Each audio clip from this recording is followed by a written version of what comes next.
semuanya, kembali lagi dengan saya Dewi. Kali ini dan dalam video ini saya akan menjelaskan mengenai tutorial uji validitas dan reliabilitas menggunakan aplikasi SPSS. Mohon disimak dan semoga bermanfaat. Sebenarnya langkah-langkah uji validitas dan reliabilitas ini cukup sederhana. Yang pertama adalah input data, lalu kita analisis dan akan menghasilkan suatu output atau hasil. Nah, sebelumnya mari kita kenalan dulu yuk sama uji validitas ini gimana. Uji validitas itu berguna untuk mengetahui kevalidan dan kesesuaian kuesioner yang peneliti gunakan untuk memperoleh data dari para respondennya. Gimana cara kita mengambil dasar si uji validitas ini? Jadi, kita ini dalam uji validitas akan membandingkan R hitung dalam kolom dengan korelasinya, yaitu R tabel. Apabila nilai R hitungnya itu lebih besar daripada R tabel, artinya datanya valid. Kalau R hitungnya lebih kecil daripada R tabel, berarti tidak valid. Nah, nanti saya akan menunjukkan R tabel itu seperti apa dan bagaimana cara kita mengambil nilai dari si R tabel itu. Nah, yang pertama kita lakukan adalah uji instrumen. Uji instrumen itu penting dilakukan untuk penelitian yang sumber datanya berasal dari kuesioner. Hal ini perlu dilakukan untuk melihat apakah butir pertanyaan yang telah dibuat dalam kuesioner itu memenuhi syarat utama, yaitu validitas dan reliabilitas atau tidak. Apabila salah satu syarat ini tidak dipenuhi, maka peneliti wajib mengganti pernyataan yang ada dalam kuesioner dengan menggantinya dengan pernyataan atau pertanyaan yang baru. Nah, sebelumnya ini langkah dasarnya yang pertama adalah kita siapkan dulu kuesionernya atau datanya. Di sini saya sudah menyiapkan suatu data, yaitu saya ambil data suatu angket dari suatu kelas. Anggap saja ini sebuah kelas, yaitu kelas X. Nah, nanti ketika sudah siap datanya, nanti ini data ini yang akan kita olah. Seperti yang saya tunjukkan, ini datanya. Sebelum atau sesudah kita menyiapkan datanya, kita seharusnya membuka aplikasi SPSS tersebut. Nah, lalu kita klik variable view. Setelah kita klik variable view, kita klik paste, lalu kita buat butir pernyataan kuesioner yang akan diuji. Pastikan measure dalam posisi scale. Jadi kita pastikan terlebih dahulu ini. Agar lebih mudah, di sini saya melakukan replace. Jadi replace kata-kata. Jadi yang tadinya kan menggunakan varian-varian itu, saya replace menjadi X. Semuanya saya replace jadi X. Lalu kita lihat align-nya ternyata sudah right. Setelah saya replace, kita cek lagi, lalu kita pastikan bahwa di kolom desimal itu dalam posisi angka 0. Jadi di sini kan ini masih belum angka 0. Jadi semuanya saya ganti dalam posisi angka 0. Nah, ini kan untuk measure-nya karena belum dalam posisi scale, maka semuanya saya ganti menjadi scale.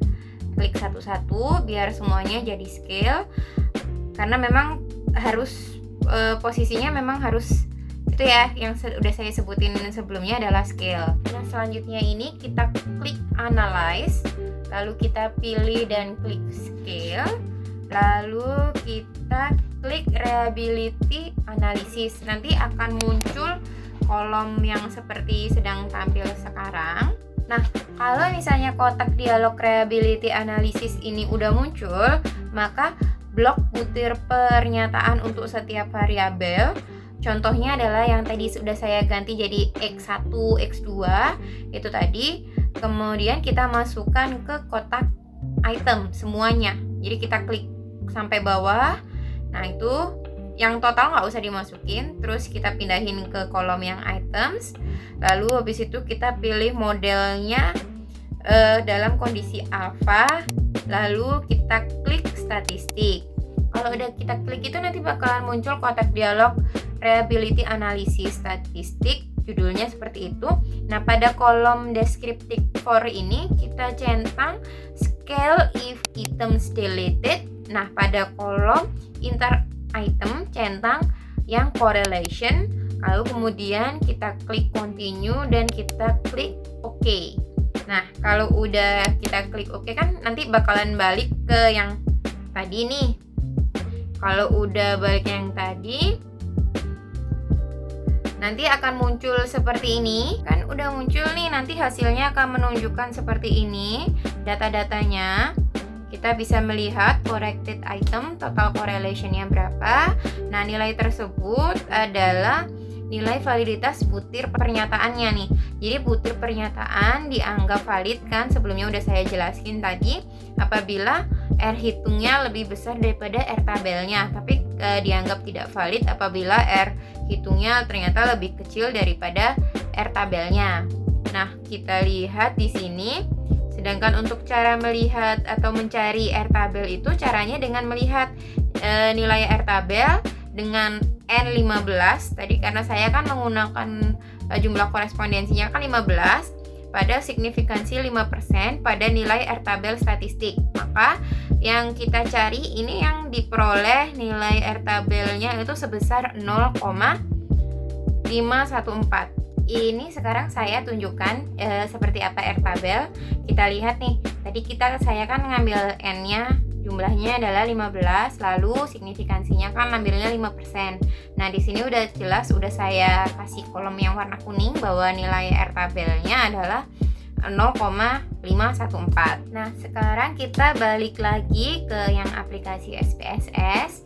Kita kan udah lihat nih tadi. Nah, selanjutnya kita akan melakukan uji reliabilitas. Nah, uji reliabilitas ini digunakan untuk mengetahui tingkat konsistenan kuesioner yang digunakan oleh peneliti dalam menghasilkan data. Walaupun kuesioner yang digunakan kembali di waktu yang berbeda dengan responden yang berbeda. Nah, di sini kan kita bisa lihat nih tabelnya seperti yang ditunjukkan sekarang. Jadi pada tabel di samping nilai Cronbach alfanya itu 0,838 nih. Kita bisa lihat tuh Cronbach alfanya yang ternyata dia lebih besar daripada 0,514. Jadi kita bisa menyimpulkan bahwa data dalam penelitian ini secara keseluruhan bersifat reliable. Dari langkah-langkah atau tutorial yang telah saya jelaskan tadi, dapat kita simpulkan bahwa data yang saya gunakan yaitu angket dari kelas 10 atau kelas X tadi, datanya valid dan reliable. Karena kita sudah menganalisisnya menggunakan aplikasi SPSS sebelumnya tadi dan kita lihat angka-angkanya. Sekian penjelasan dari saya, semoga bermanfaat untuk kita semua. Apabila ada salah kata, saya